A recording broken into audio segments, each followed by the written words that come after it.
In this session, we are going to see how to enter and edit data in Excel. To enter data in Excel, it's very simple. So wherever you want to update the number, place your cursor and update the number and press enter. So now I got the number here. So this is very simple. But I want to edit the number. To edit the number, there are two options.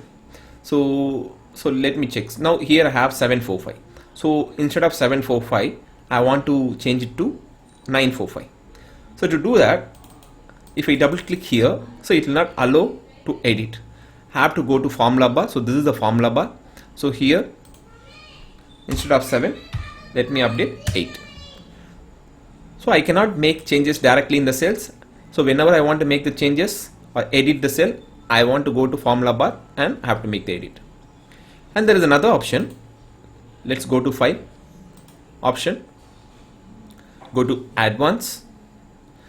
So here there is an option called Allow Editing Directly in Cell. So this option is not ticked. Let me tick this.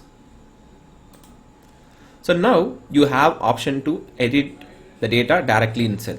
So let me double click. You can update. Instead of 8, I want 5. So I can make the changes. Okay. So these are the two ways of editing the numbers in Excel. Let's move to next option.